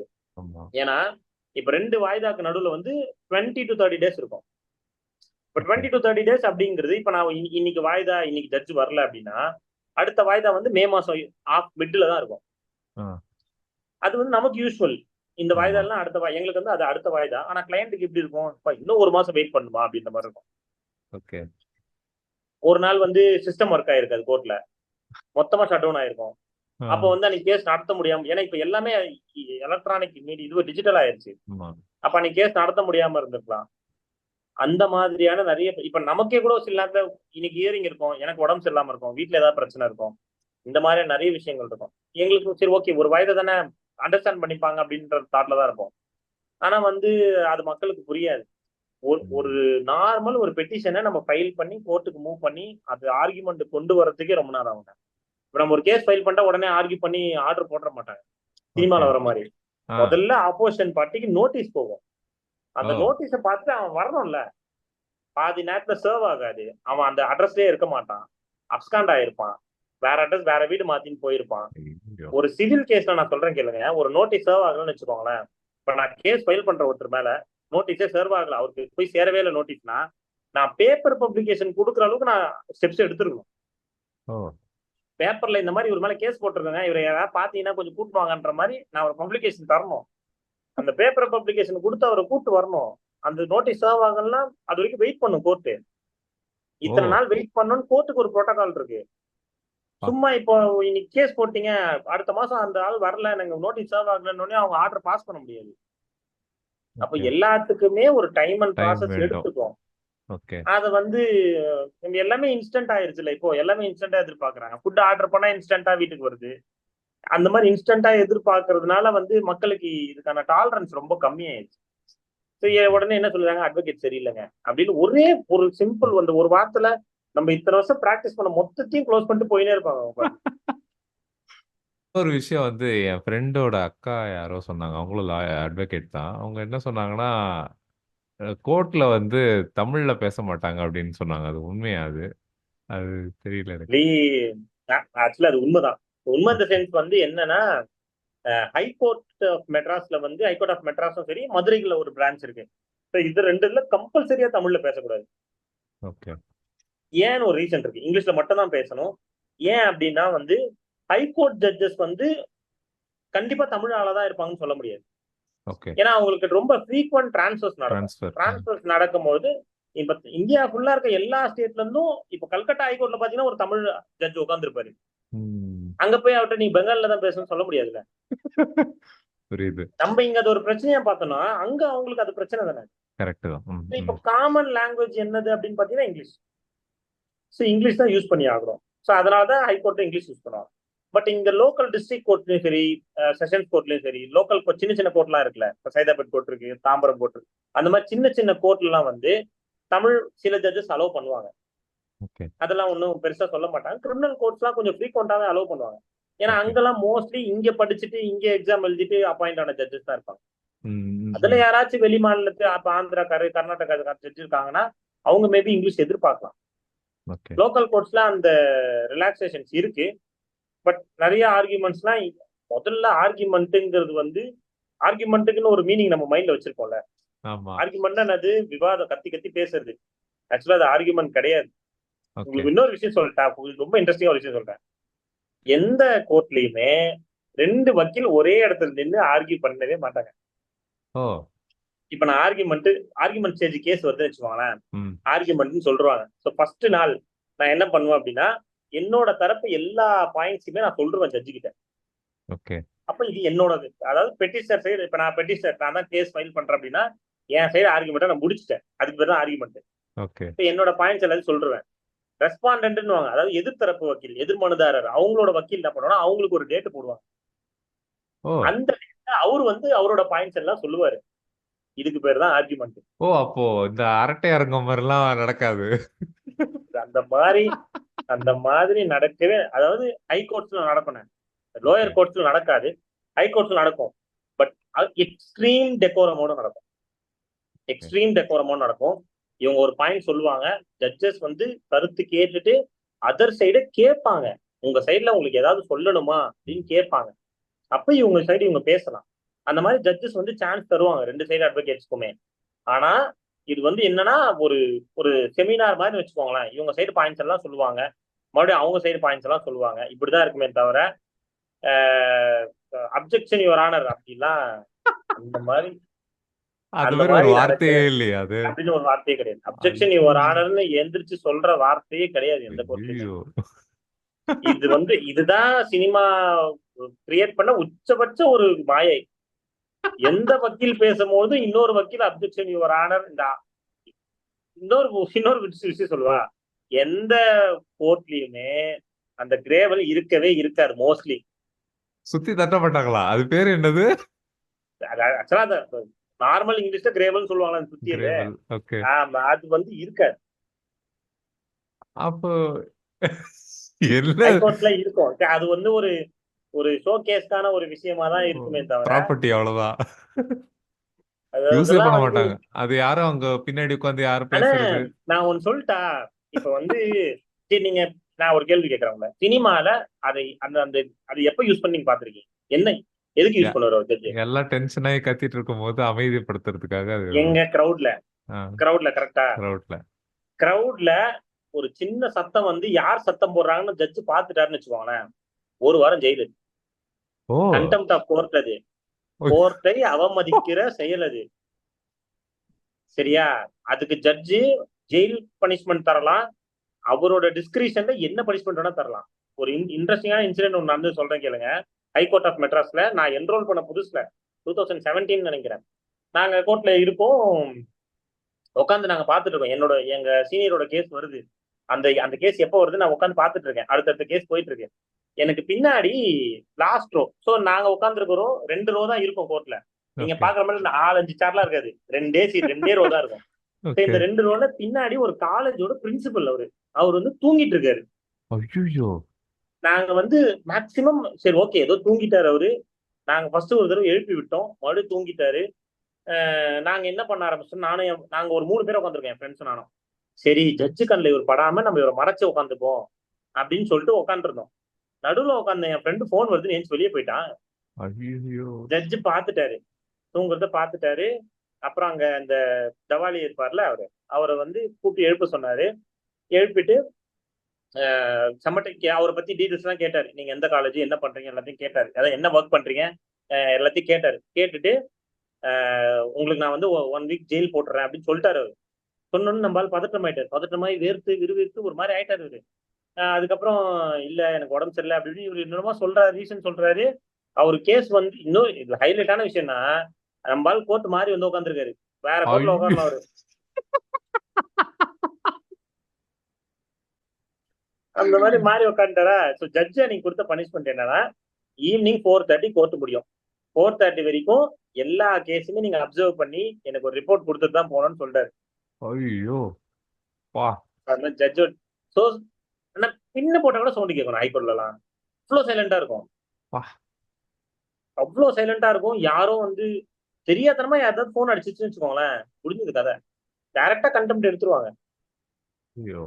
ஸோ அந்த மாதிரியான ஒரு சினாரியோ தான் கோர்ட்ல இருக்கும். ஒரு சின்ன சவுண்ட் கேட்காது. உங்க பக்கத்துல இருக்கவங்க கிட்ட அவ்வளவு சீக்கிரத்துல சைகையில தான் பேசுவேன். நாங்கலாம் என் ஃப்ரெண்ட்ஸ் எல்லாம் நாங்க சைகையில தான் பேசிப்போம். இந்த ஹஸ்கி வாய்ஸ்ல பேசுவோம் தெரியுமா? அது அதுவே கூட கேட்கும். அது அதுவே நீங்க நார்மலா பேசுற மாரி கேட்கும். அப்ப ஓகே. யோசிச்சு பாருங்க எவ்வளவு சைலண்டா இருக்கும்ன்ட்டு. சைலன்ட்டா இருக்கும். அதுவும் நீங்க சீஃப் ஜட்ஜோட கோர்ட்லாம் போயிட்டீங்கன்னு வச்சுக்கோங்களேன், சுத்தம். அதெல்லாம் ஓகே. பயங்கர சைலண்டா இருக்கும். ஸோ அப்ப நீங்க இதுல இருந்தே தெரியுது அந்த கிரேவலுக்கான ஒரு யூஸும் கிடையாது. வியூஸும் இல்ல. ஆமா. கரெக்ட் தான். ஏசி ரூமு எல்லாம் க்ளோஸ்டு. எப்படி நம்ம பேச முடியும்? ஒண்ணுமே பண்ண முடியாது. அதுதான் எங்க சிச்சுவேஷன். பட் எல்லாருக்கும் இது எங்களுக்கும் அந்த சிரிப்பு வரும். இதெல்லாம் பார்த்துட்டு சினிமாவை பார்த்துட்டு மறுபடியும் ரியல் கோர்ட்டுக்குள்ள போகும்போது அப்படிதான் இருக்கும். அதே மாரி இன்னும் 2 டவுட் இருக்கு அதுல. சரியா? ம். அந்த 3 தடவ சொல்லுவாங்களே! குற்றவாளி வரும்போது அது வந்து உண்மை. அதுவும் பொய்யு. அப்புறம் அந்த அது புக்க அப்படி வச்சு சத்தியம் வாங்குவாங்களே! அதுவும் பொய்யு. இப்ப அது நீங்க இருக்கு. இந்த சினிமா எல்லாம் கேசஸ் பாக்குறீங்களா? கோர்ட் சீன் ஆமா. எல்லாம் பாக்குறீங்களா? இந்த கோர்ட் ஆமா. சீன் எல்லாம் பார்க்கும்போது இப்போ ஒரு அந்த கோர்ட் ஹாலே ஒரு பெரிய ஹாலா காட்டுவாங்கல்ல. ஆமா. ஆனா வந்து லோக்கல் கோர்ட்ஸ் தான் ரொம்ப சின்ன சின்ன ரூமா தான் இருக்கும். இப்ப நம்ம ஒரு வீடு அளவு தான் இருக்கும்னு வச்சுக்கோங்களேன். அங்க வந்து என்ன நடக்கும் அப்படின்னா, ஆஹ் தவாலி எல்லாம் கூட மாட்டாரு. ஜட்ஜு பக்கத்துல அவர் நிக்கவே மாட்டாரு. ஃபர்ஸ்ட் விஷயம் என்ன தெரியுமா? இந்த கோர்ட்ல வந்து பக்கத்துல ஒண்ணு புடிச்சு நிக்கிறாரு தெரியுமா? ஆமா. வந்து ஹை கோர்ட்ல இருக்க ஜட்ஜஸ் முன்னாடி போற அதுவும் அவங்க பேர் வந்து தபாலின்னு சொல்ல மாட்டாங்க. அவங்கள சொல்லக்கூடாது.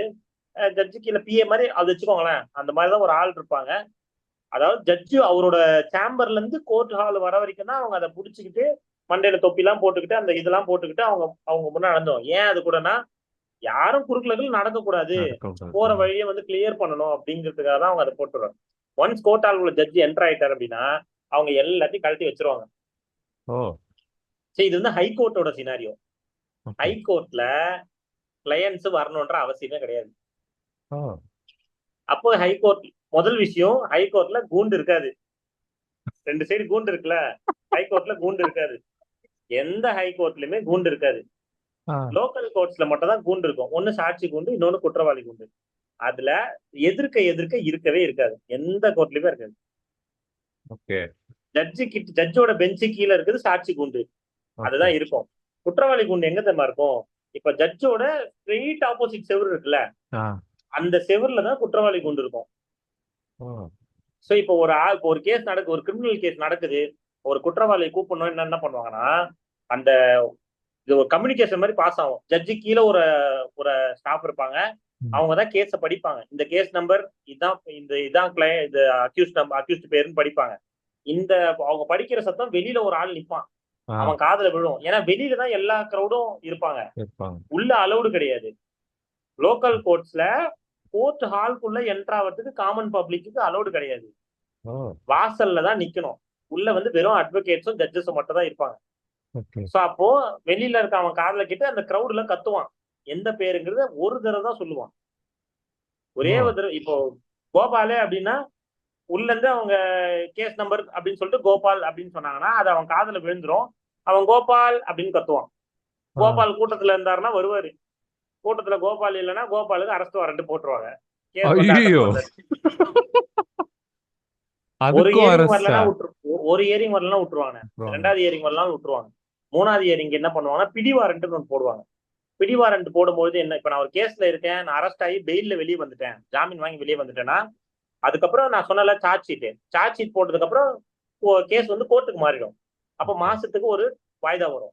அந்த வாய்தா அப்போ நான் உலகத்துல எங்க இருந்தாலும் நான் அந்த வாய்தா போய் அட்டன் பண்ணி ஆகணும். ஓகே. ஒரு வாய்தா 2 வாய்தா மிஸ் பண்ணலாம். 3வது வாய்தா பிடி வாரண்ட் வந்து போலீஸ் மூலமா தகவல் சொல்லி அவரை கோர்ட்ல ஆஜர்படுத்துங்கன்னு சொல்லுவாங்க. ஓகே. அப்படி இல்ல 3வது வாய்தாக்கும் நீ வரல, போலீஸ் கான்லயும் நீ மாட்டல அப்படின்னா டைரக்டா அரெஸ்ட் வாரண்ட் போட்டு மறுபடியும் ஜெயிலுக்கு அனுப்பிச்சிருவாங்க. ஏன் தெரியுமா ஜெயிலுக்கு அனுப்புறாங்க? நான் உன்ன வெளியே விட்டேன், வாய்தாக்கு நீ வரல, வரல. இப்ப ஜெயிலுக்கு போயிட்டாங்க அப்படின்னா புழல்ல இருந்து டெய்லி பேட்சா குற்றவாளிகளை கூட்டு வந்து இது பண்ணுவாங்க. சைன் பண்றதுக்கு. உங்களுக்கு இன்னொரு இன்ட்ரெஸ்டிங்கான விஷயம் சொல்லட்டா? ஆ. கோர்ட்டுக்கு ஒரு வழக்குல தீர்ப்பு சொல்ற வரைக்கும் கோர்ட்டுக்கு வந்து ஒரு ஆளை ஜெயில வைக்கிறதுக்கு 15 நாளைக்கு மட்டும்தான் பவர் இருக்கு. ஓகே. 15 நாளைக்கு ஒரு தடவை இப்ப ஜெயிலுக்கு நான் ஒருத்தர் அமிச்சிட்டேன்னு வச்சுக்கோங்களேன், இப்ப நான் தான் ஜட்ஜு, ஜெயிலுக்கு அமிச்சிட்டேன் அப்படின்னா 15 நாள் மட்டும் தான் என்னால அவரை ரிமாண்ட் பண்ண முடியும். ஓகே. விசாரணை நடக்கும். அப்ப 15 நாள் கழிச்சு என்ன பண்ணுவாங்கன்னா புழல்ல இருக்க போலீஸ் ஆபீசர்ஸ்லாம் அங்க இந்த 15 நாள் எல்லா கைதிகளும் இருப்பாங்களே அவங்க எல்லாம் ஒரு வேன்ல போட்டு கூட்டு வந்து மறுபடியும் ஜட்ஜு கிட்ட இது பண்ணி அவங்க கிட்ட மறுபடியும் இன்னொரு 15 நாள் எக்ஸ்டெண்ட் பண்ணுவாங்க. ஓகே. இப்ப நம்ம எக்ஸாம்பிள் சொன்னா அரசியல் பத்தி பேசலாமான்னு தெரியல. எக்ஸாம்பிள் சொல்லணும்னா நம்ம இப்போ இது வரைக்கும் 26 தடவை அவரோட 15 நாளை எக்ஸ்டெண்ட் பண்ணி ரிமாண்ட் வாங்கியிருக்காங்க. ஓகே. ஸோ 15 நாள் அந்த மாதிரி அவங்களுக்கு ஜாமீன் கிடைக்கிற வரைக்கும். ஜாமீன் கிடைச்சிச்சுன்னா வெளியே வந்துருவாங்க. இப்போ கொலை கேஸ் எல்லாம் நடக்குது, ரொம்ப கொடூரமா கொலை பண்ணியிருக்காங்க, ரேப் கேஸ் எல்லாம் இருக்குன்னா அவ்வளவு சீக்கிரத்துல ஜாமீன் கிடைக்காது. ஸோ போலீஸ் வந்து விசாரணை பண்ணி எஃப்ஐஆர் மட்டும் போட்டுட்டு சார்ஜ் ஷீட் போடாம விசாரணை பண்ணிட்டே இருப்பாங்க. அப்ப அவங்க ஜெயில இருந்து 15 நாளைக்கு ஒரு தடவை போலீஸ் வந்து அவங்களை கூட்டிட்டு வந்து மஜிஸ்ட்ரேட் கிட்ட ரிமாண்ட் எக்ஸ்டென்ஷன் வாங்கணும் அடுத்த 15 நாளைக்கு. அந்த 15 நாளுக்குள்ள விசாரணை முடியல, மறுபடியும் 15 நாளைக்கு வாங்கணும். இந்த மாதிரியான நிறைய விஷயங்கள் இருக்கு. நம்ம ஸ்டீரியோ டைப்ஸ் எல்லாமே வந்து மக்களை இன்னும் மக்களை சுத்திக்கிட்டே இருக்கிறேன். அது நம்மளால நான் சொல்லும் போதே உங்களுக்கு நிறைய விஷயங்கள் ஆச்சரியமா இருந்திருக்கும். எல்லாமே புதுசா இருக்குது. இது என்னடா அப்படியே மாத்தி இருக்குது அப்படின்னு இருக்கு.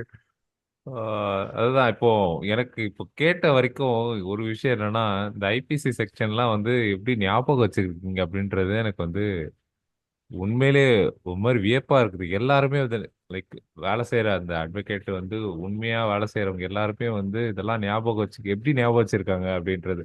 ஸோ இப்போ ஏதாவது ஒரு சின்ன விஷயம் ஏதாவது ஒரு ஹெல்ப் கேட்குறாங்க அப்படின்னா வந்து நார்மலா வந்து கேட்டுட்டு இதுக்கு நீங்க பதில் சொல்லுங்க அப்படின்னு சொல்லிட்டு அதை வந்து உதாசீனப்படுத்துறதுக்கும் நிறைய பேர் இருப்பாங்க.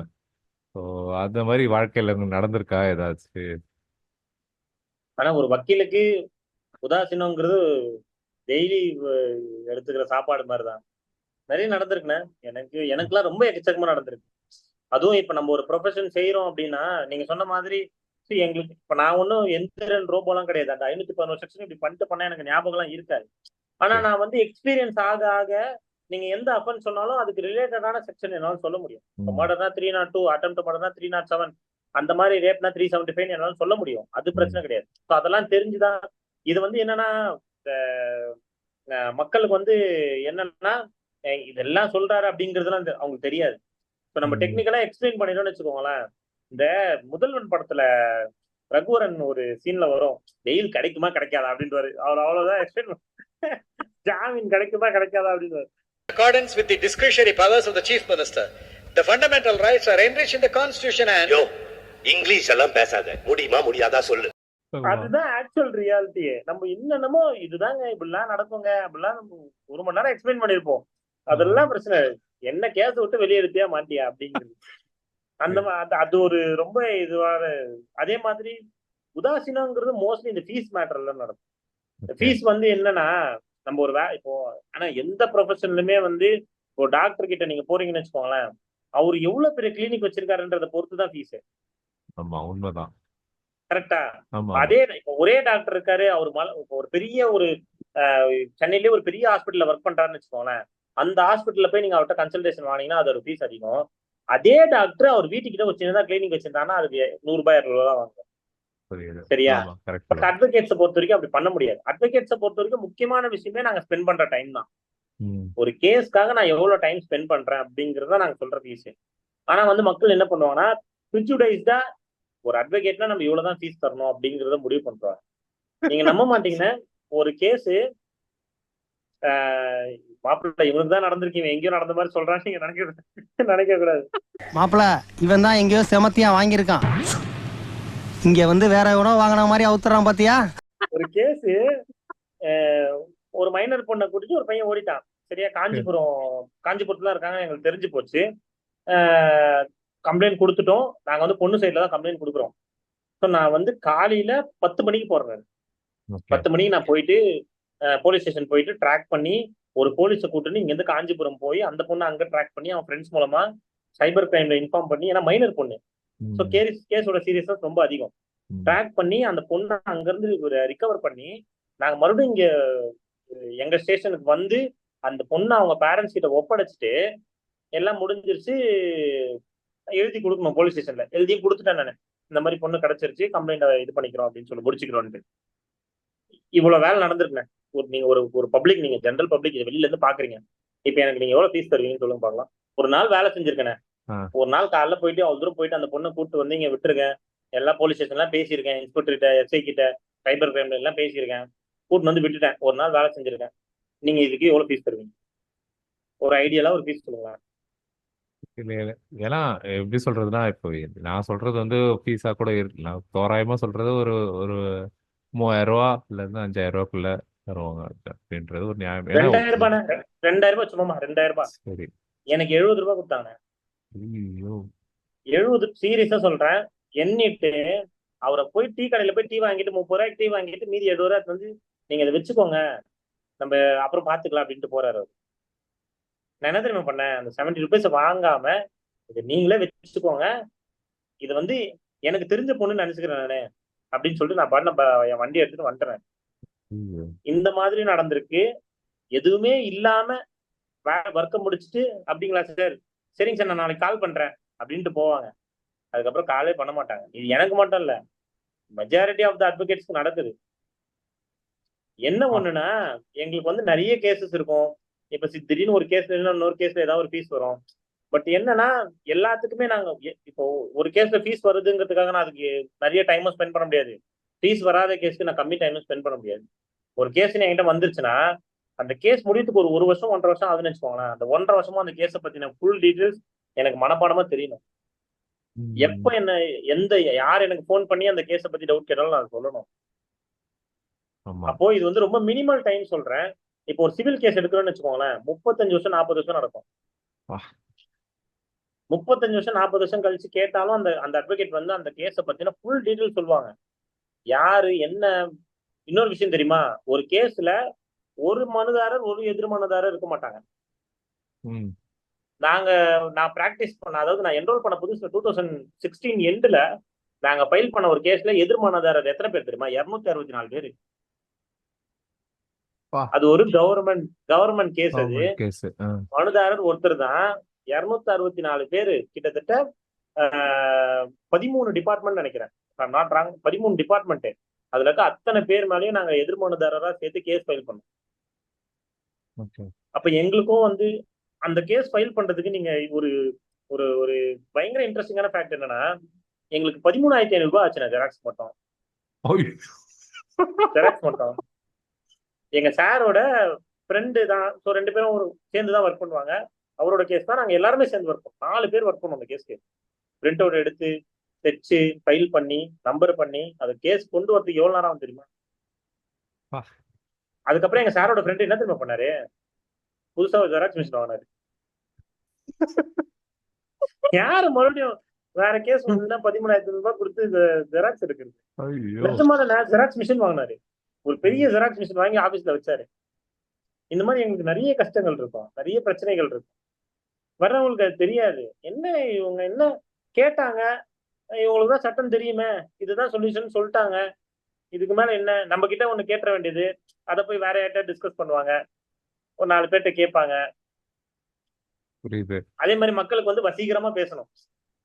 இதெல்லாம் என்னங்க, இதெல்லாம் ஒரு கேஸா, வாங்க முடிச்சிடலாம் கேஸ் போட்டு அப்படின்னு வச்சுக்கோங்களேன். அப்போ நம்புவாங்க. ஏமாத்துற மாதிரி பேசினா நம்பிடுவாங்க. பேசினா நம்ப மாட்டாங்க. ஆனா என்கிட்ட வந்து வர முக்காவாசி கிளைண்ட்ஸ் கிட்ட நான் சொல்ற ஒரு விஷயம், கேஸ் போட, இந்த தமிழன் படத்துல விஜய் சொல்லுவார் தெரியுமா, நீங்க போயிட்டு வர செலவு, அப்புறம் பஸ் செலவு, சாப்பாடு செலவு, இதெல்லாம் விட கேஸ் போற செலவு அதிகமாகும். என்கிட்ட நான் நிறைய பேர்ட்ட அதானே சொல்லுவேன். ஒரு வக்கீலா நான் சொல்லக்கூடாதுங்க, நீங்க கேஸ் போடாதீங்கன்னு. ஏன்னா கேஸ் போட்டா அவங்களுக்கான இழப்புகள் என்னன்னு தெரியும். ரொம்ப மிடில் கிளாஸ்ல இருந்து வந்திருப்பாங்க, லோயர் மிடில் கிளாஸ்ல இருந்து வருவாங்க. அவங்க வந்து எந்த வழியும் இல்லாம இந்த பிரச்சனை சால்வ் ஆனாதான் நமக்கு வாழ்க்கையில முன்னேற முடியுன்ற ஒரு ஒரு சூழ்நிலையில வருவாங்க. அவங்க ம். கிட்ட போயிட்டு நீங்க கேஸ் போடுங்க, ஒரு 20,000 எடுத்துட்டு வாங்க, நான் கேஸ் ஃபைல் பண்ணி தரேன் அப்படின்னு சொல்லி அந்த மனசே வராது. நம்ம அப்படி சொல்லி அனுப்பிச்சிருவோமா? என்ன அட்வொகேட் கேஸ் போட வேணாம்னு சொல்றாருன்ட்டு வேற யாராவது கேஸ் போறேன்னு ஒரு 20,000 வாங்குவான் பாருங்க. அவங்க கிட்ட போய் கேஸ் போடுறேன்னு சொல்லிட்டு காசை கொடுத்துட்டு அவர் கேஸை சரியா நடத்த மாட்டாரு. மறுபடியும் நம்ம கிட்ட வருவாங்க, இந்த மாதிரி நான் கொடுத்தேன், அவர் சரியா நடத்தல. இந்த மாதிரியான விஷயங்கள்லாம் ரொம்ப சர்வசாதாரணமா நடக்கணும். எனக்கு இந்த மாதிரி நிறைய நடந்திருக்கு. ஆனா இப்போ எனக்கு இப்போ எப்படின்னா, எனக்கு வந்து என்னோட ப்ரொஃபஷன்ல வந்து ஈஸியா வந்து கேட்கறது என்னன்னா, ஆ, இப்போ வரையறது எவ்வளோ கஷ்டம் அப்படின்றது அவங்களுக்கு தான் தெரியும். எல்லாரோட வேலையும் அவங்கவங்களுக்கு தான் தெரியும். இப்போ எனக்கு வந்து எப்படின்னா, ஈஸியா வந்து ஒரு பேப்பர் பென்சில் தானே வரையறேன். இதுக்கே இவ்வளோ காசு வாங்குறேன் அப்படின்ற ஒரு இருக்கும். அதே விஷயமும் உங்களுக்கும் நடந்திருக்கும் கண்டிப்பா. என்ன மாதிரி ஆயிருக்கணும் லைக் தெரியுது எனக்கு. இப்போ ஒரு தகவல் கேட்டு வராங்கன்னா, அந்த தகவல் கேட்டதுக்கு அப்புறமும் வந்து பாட்டுன்னு போயிடுவாங்க. இப்ப நீங்க சொல்றத பார்த்தா அப்படிதான் இருக்குது. ஒரு விஷயத்த கேட்கறாங்கன்னா, சட்ட ரீதியா உங்களுக்கு என்ன தேவை அப்படின்ட்டு கேட்டுட்டு பாட்டுன்னு போயிடுவாங்க. அதுக்கான ஊதியமோ அது கிடைக்காது எப்பயுமே. ஓ! புரியுது எனக்கு. ஸோ இந்த போலீஸ் ஸ்டேஷன் விஷயங்கள் ரொம்ப ரொம்ப சுவாரஸ்யமா இருக்கணும். ஆ. இப்ப நம்ம இப்போ ஒரு கம்ப்ளைண்ட், இப்போ யாராவது ஒருத்தர் மேல கம்ப்ளைண்ட் கொடுத்துட்டாங்க, என் மேல கம்ப்ளைண்ட் கொடுத்துட்டாங்க, கொஞ்சம் என் சார்பா வரீங்களான்னு நம்மள கேட்பாங்க. நம்ம ம். அங்கிருந்து போவோம். ஒரு 1/2 மணி நேரம் 1 மணி நேரம் ஸ்பெண்ட் பண்ணுவோம். ம். ஸோ நான் முன்னாடி சொன்ன மாதிரி நாங்க ஸ்பெண்ட் பண்ற டைம் தான் எங்களுக்கு காசு. அந்த 1/2 மணி நேரம் ம். 1 மணி நேரம் நாங்க அங்க ஸ்பெண்ட் பண்ணி, அங்க இருக்க போலீஸ் கிட்டலாம் பேசி, நம்ம ஏதாவது ஒரு பிரச்சனையை சால்வ் பண்ணி ஒரு கன்க்ளூஷன் கொண்டு வந்து, இவர் மேல எந்த வழக்கும் போடாம இவரை காப்பாத்தி, நம்ம அதுக்கேத்த மாதிரி எழுதி கொடுத்துட்டு வருவோம். அத அத பண்ணிட்டு வெளியில உள்ள போற வரைக்கும் அவங்களுக்கு அந்த அந்த ஒரு 5 நிமிஷம் தான் அது குரூஷியலா தெரியும். இப்ப 6 ம். மணிக்கு நான் வரேன்னு சொன்னேன்னு வச்சுக்கோங்களேன், 5:30 மணிக்கு எனக்கு கால் பண்ண ஆரம்பிச்சுருவாங்க. சார் வந்துட்டீங்களா? சார் வந்துட்டீங்களா? சார் வந்துட்டீங்களான்னுவாங்க. ஆனா நான் 6 மணிக்கு போய் 7 மணிக்கு எல்லா பிரச்சனையும் முடிச்சுட்டு, வெளிய வந்தோனே, இவர் என்ன 1 மணி நேரம் தானே வந்தாரு அப்படிங்கிற தாட் இருக்கும். ஆ. 1 மணி நேரம் தானே வந்தீங்க. வந்ததே 1 மணி நேரம் தான். அதுக்கு ரூ. 500 போதும் அப்படின்ற மாரி யோசிப்பாங்க. ஓ! அவங்களே ஆனா முடிவு உள்ள நம்ம பண்ணிப்பாங்க. அந்த அந்த 1 மணி நேரம் நம்ம அந்த 1 மணி நேரம் நமக்கு வேல்யூபிளா தெரியும். அந்த 1 மணி ஆமா, நேரம் நான் வேற ஏதாவது கேஸ் ஸ்பெண்ட் பண்ணியிருந்தா எனக்கு அதுக்கான ஃபீஸ் வரும்ல. ஆமா. சோ அந்த 1 மணி நேரம் நான் ஸ்பெண்ட் பண்ணி உங்களுக்கு எல்லாத்தையும் பேசி முடிச்சு குடுத்துட்டு பிரச்சனை எல்லாம் வெளிய கொண்டு வர்றது, நம்ம அது அவங்களுக்கு கண்ணு தெரியாது. வந்தாரு 1 மணி நேரம் தான் இருந்தாரு. அதுக்கு ரூ. 500 அப்படிங்கிற ஒரு தாட்ல இருப்பாங்க. புரியுது. ஆமா. வெளிய இருந்து பார்க்கும்போது அப்படிதான் லைக் எல்லாரோட ப்ரொஃபஷனும் அப்படிதான் அப்படின்ற மாரி முடிச்சிருவாங்க. இப்ப அந்த நேரத்துல வந்து நீங்க இல்ல அப்படின்னு சொன்னா, அது எவ்வளோ கஷ்டம் அப்படின்றது இல்லாத போது தான் தெரியும் அது. புரியுது எனக்கு. ஸோ இந்த மாதிரி நெறைய விஷயம் வந்து இப்ப நீங்க சொல்லும்போது தெரியுது. ஸோ இதுக்கு வந்து எனக்கு இப்போ இப்போ ஒரு ஒரு நார்மலான ஒரு லேமேனுக்கு வந்து இந்த மாதிரி விஷயம்லாம் வந்து தெரிஞ்சுக்கணும் அப்படின்னு சொன்னோம்னா, ஏதாவது புக்ஸ் ஏதாவது சஜெஸ்ட் பண்ணுவீங்களா? லைக் எப்படி இதுக்கு இந்த இது வந்து சொல்யூஷன் என்ன? லைக் இதுக்கான அப்படின்ற மாரி ஏதாவது சொல்ல முடியுமா? அதுக்கு முன்னாடி ஒரு விஷயத்த சொல்லிர்றேனே. சரி. இப்ப நான் சொன்னாலும் இந்த இந்திய தண்டனை சட்டம் படிங்கன்னு சொல்லுவேன். ஓகே. பட் என்னன்னா, அ ஒரு 3 மந்த்ஸ்க்கு முன்னாடி கவர்ன்மெண்ட் வந்து ப்ரொபோஸ் பண்ணியிருக்காங்க. அதாவது இந்திய தண்டனை சட்டம், அதுக்கப்புறம் குற்றவியல் நடைமுறை சட்டம், அதுக்கப்புறம் வந்து இந்திய எவிடன்ஸ் ஆக்ட். இந்த 3த்தையும் வந்து மாத்திட்டாங்க ஆக்சுவலா. அதாவது கிட்டத்தட்ட ஒரு 175 இயர்ஸா இருந்த ஆக்ட் எல்லாம் வந்து மாத்திட்டாங்க. ஓகே. இதெல்லாம் தப்பு தப்பு எல்லா கூட அழி முதல்ல இருந்து போடலான்ற மாரி ஆக்ட் எல்லாம் மாத்திட்டாங்க. அது ஓகே. வந்து 3த்தையுமே சமஸ்கிருத பெயர்ல மாத்திட்டாங்க. ஓ! அதே மாரி அதுக்கான செக்ஷன்ஸ்களையும் குறைச்சுட்டாங்க. அதாவது நான் முன்னாடி சொன்ன மாரி ஐபிசில இந்திய தண்டனை சட்டத்துல 511 செக்ஷன் இருக்கு. அத ஓகே. இப்ப 350 செக்ஷனா குறைச்சுட்டாங்க. ஸோ அப்போ நீங்க சொல்றத பார்த்தா அப்ப நெறைய குற்றங்கள்லாம் வந்து இல்லையா? இல்ல எடுத்துட்டாங்களா? எப்படி? இன்கார்ப்பரேட் பண்ணிட்டாங்க. நெறைய குற்றங்கள இன்கார்ப்பரேட் பண்ணிட்டாங்க. நெறைய குற்றங்கள எடுத்துட்டாங்க. புதுசான குற்றங்கள்லாம் சேர்த்துட்டாங்க. இந்த மாதிரியான விஷயங்கள்லாம் இருக்கு. பட் அது எல்லாமே அரசியல் நிகழ்வுகள். நம்ம அத பேசி உங்க ஸோ அப்ப யூடியூப் நீங்க சேனல்ல பேன் பண்ண. ஸோ அப்ப நீங்க எல்லாமே ஃபர்ஸ்ட்ல இருந்து படிக்கணும் அப்போ. ஆ இப்ப அதுதான் நான் சொல்ல ஐ வந்தது. இப்ப என்னன்னா, இப்ப நான் மர்டருக்கு 302 நான் டக்குன்னு சொல்றேன் பாத்தீங்களா? இப்ப இனிமே என்னால சொல்ல முடியாது. இப்ப ரேப்க்கு நான் 375 சொல்றேன்னா, புது ஆக்ட்ல 375 கிடையாது. 350 தான். சோ ஓ! இதுல இன்னொரு விஷயம் கேளுங்க. இப்ப நான் படிச்சிடுறேன்ப்பா. படிக்கிறது தான்ப்பா என் வேலை. நான் படிச்சிடுறேன்னு வச்சுக்கோங்களேன். இவ்ளோ வருஷமா இத்தன கோர்ட்ல, இத்தன கேஸ்ல என்னலாம் மென்ஷன் ஆயிருக்கும். இப்ப அதெல்லாம் எப்படி மாத்துறது? ஆ. சோ அடுத்த ஆட்சியும் இதே அரசு வந்துருச்சுன்னா, ஜூலை மாசத்துல இருந்து அது இம்ப்ளிமெண்ட் பண்றதா சொல்லிட்டாங்க. அனௌன்ஸ் பண்ணிட்டாங்க ஆல்ரெடி. அனௌன்ஸ் பண்ணிட்டாங்க. சோ அதுக்கேத்த மாரி இப்ப இங்க இருக்க மொத்த ப்ரொசீஜரையும் மாத்தணும். இத மாத்துறதுல மறுபடியும் எல்லா கேஸ்லயுமே டிலேஸ் நடக்கும். சரியா? டிலேஸ் நடக்கிறது கவர்மெண்ட் கொண்டு வர சேஞ்சஸால. ஆனா மக்கள் யாரை குறை சொல்லுவாங்க? வக்கீல தான் சொல்லுவாங்க. வக்கீல் சரியில்லை அப்படின்னு ஒரே வாரத்துல முடிச்சு போயிடுவாங்க. ஸோ பட் ஆனா ஒரு லேமேனா இன்னைக்கு இருக்கிற காலகட்டத்துல முக்கியமா தெரிஞ்சுக்க வேண்டியது சில விஷயங்கள் இருக்குண்ணே. அதாவது இன்னைக்கு மக்களுக்கு வந்து ஒரு ஒரு போலீஸ் கம்ப்ளைண்ட் கூட எப்படி கொடுக்கணும்னு தெரியல, அப்ரோச் பண்ணணும்னு தெரியல, அதுல என்னென்ன ஹையரார்கி இருக்குன்னு தெரியல, ஃபர்ஸ்ட் யாருக்கிட்ட போய் சொல்லணும் அப்படிங்கிறது தெரியல. ஸோ அந்த மாதிரியான நிறைய விஷயங்கள் இருக்கு. ஆனா எல்லாத்தையுமே வந்து இப்ப இது ஒரு அட்வொகேட்டோட வேலை வந்து எல்லாத்தையும் படிச்சு தெரிஞ்சுக்கணுங்கிறது. ஆனா எல்லாரோட வேலை கிடையாது. ஆனா ஒரு அடிப்படை அறிவு இருக்கணும் அப்படின்னா முதல் விஷயம் இந்திய அரசியலமைப்பு சட்டம் தெரியணும் எல்லாருக்குமே. கான்ஸ்டிடியூஷன் ஆஃப் இந்தியா தெரியணும். ஏன் கான்ஸ்டிடியூஷன் ஆஃப் இந்தியா முக்கியமா தெரியணும்ன்றனா அதுலதான் ஒரு இண்டிவிஜுவலுக்கான அடிப்படை உரிமைகளை பத்தி சொல்லியிருக்காங்க. அதனாலதான் இங்க நிறைய பிரச்சனையே வருது. உங்களுக்கு ஒரு இன்ட்ரெஸ்டிங் ஃபேக்ட் சொல்லிட்டா, ஆர்டிகல் 21 இருக்கு. ஆர்டிகல் 21ல ரைட் டு லிவ்னு சொல்லுவாங்க. உங்களுக்கு வாழ்றதுக்கான உரிமையை கொடுக்கறது ஆர்டிகல் 21 தான். சுதந்திரமா வாழ்றதுக்கான உரிமை. அதுல ஒரு கவர்மெண்டோட டியூட்டி வந்து உங்களோட வாழ்க்கை வந்து பீஸ்ஃபுல்லா இருக்கணுங்கிறத என்ஷூர் பண்ணணும், உறுதிப்படுத்தணும். எப்படின்னா ஒரு சின்ன எக்ஸாம்பிள் என்னன்னா, உங்களுக்கு கொசு கூட கிடைக்காத அளவு நம்ம பாத்துக்கலாம். Right to clean environment is a fundamental ரைட்ல. டியூட்டிஸ்ல வந்து கவர்மெண்டோட டியூட்டி அது. உங்களுக்கு ஒரு கிளீனான என்விரான்மெண்ட் கொடுக்க வேண்டியது கவர்மெண்டோட டியூட்டி. இது எது சொல்லுது? இந்தியன் கான்ஸ்டிடியூஷன் சொல்லுது. ஆனா எந்த சிட்டிசனாவது இது வரைக்கும் எனக்கு ரைட் டு ஹெல்தி என்விரான்மெண்ட் இல்லைங்கன்னு கேஸ் ஃபைல் பண்றப்பானா? எந்த ஒரு முனிசிபாலிட்டி மேலேயோ இல்ல ஒரு பஞ்சாயத்து மேலேயோ ஃபைல் பண்றப்பாங்களா? பண்ணிருக்க மாட்டாங்க. ஆனா அது உங்களோட அடிப்படை உரிமை.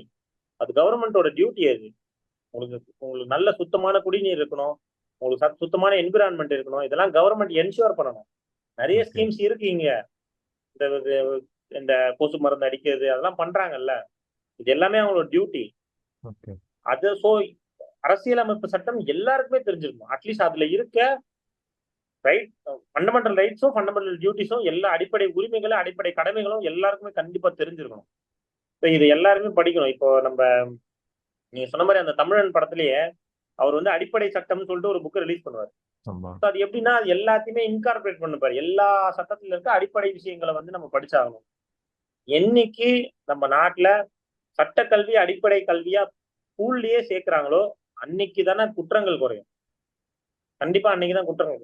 ஏன்னா ஒருத்தருக்கு 40 வயசு ஆயிருச்சு, அவர் டெய்லி 8 மணி நேரம் வேலைக்கு போனாதான் அவர் வீட்டுக்கு சாப்பாடுன்னு வச்சுக்கோங்களேன்.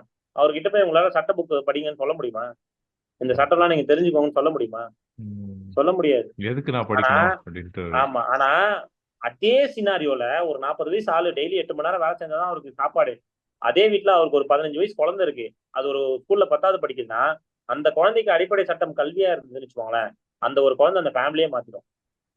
ஆமா, அததான் என்ஷூர் பண்ணணும்.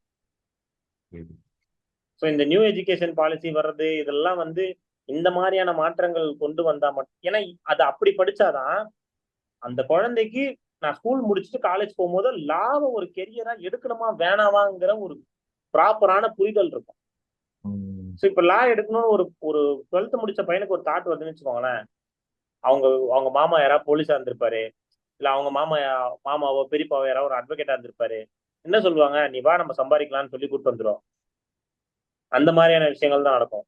இது உண்மையா இது ஒரு ப்ரொஃபஷனா எடுத்து பேஷனா எடுத்து ஃபாலோ பண்ணி அதை வந்து ஒரு கெரியரா சூஸ் பண்ணி வரணும்னு நினைக்கிற குழந்தைக்கு அதற்கான அடிப்படை அறிவு கண்டிப்பா இருக்கும். அது இல்லைன்னா இங்க எதுவுமே பண்ண முடியாது. சொல்றத பார்த்தா இப்போ ப்ரொஃபஷனா சூஸ் பண்றது ஒரு பக்கம், அதுவும் முக்கியம் தான்.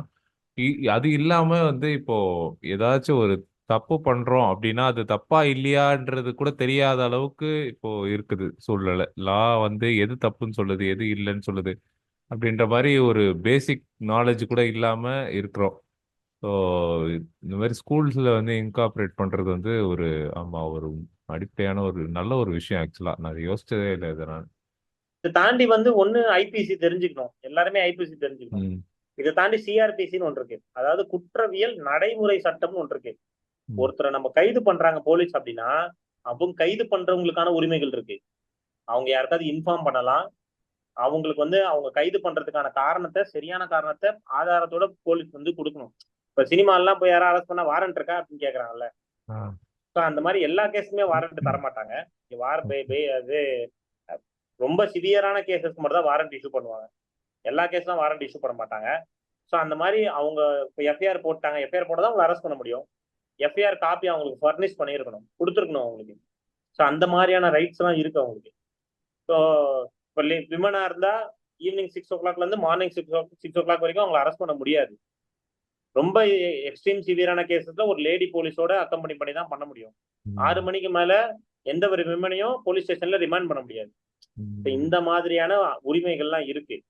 ஸோ இன்னொரு விஷயம் சொல்லிட்டா, எனக்கு இதை நான் படிக்க, அதாவது நான் காலேஜ்ல எனக்கு சொல்லிக் கொடுக்கும்போது ரொம்ப இன்ட்ரெஸ்டிங்கா இருந்தது. ஸோ யாருக்கெல்லாம் அரெஸ்ட் பண்ற பவர் இருக்குன்னு சொல்லிட்டு ஒரு டாபிக் எடுத்துட்டு இருந்தாங்க. அப்போ வந்து மெஜிஸ்ட்ரேட்டுக்கு பவர் இருக்கு. மெஜிஸ்ட்ரேட் கலெக்டர்ஸ்லாம் அவங்களாம் ஈக்குவல் ரேங்கிங்ல வருவாங்க.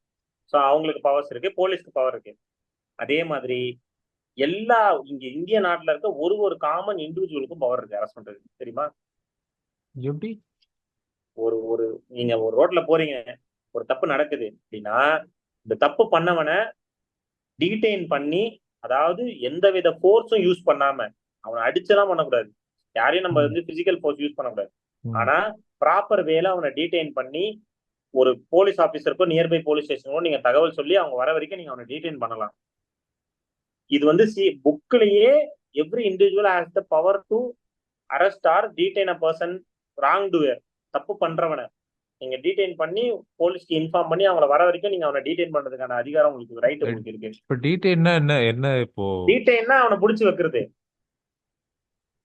எப்படி இப்போ பிசிக்கல் ஃபார் எக்ஸாம்பிள் ஒரு வீட்டுக்குள்ள, எப்படி? ஏன்னா ஒரு வீட்டுக்குள்ள ஒரு தப்பு நடந்துருக்குங்க, நீங்க பாத்துறீங்க அப்படின்னா நீங்க டக்குன்னு போயிட்டு நீங்க அந்த வீட்டை லாக் பண்ணிடுறீங்க அப்படின்னா அதுதான் டீடைன். நீங்க அவனை அரெஸ்ட் பண்ணி வச்சிடுறீங்க.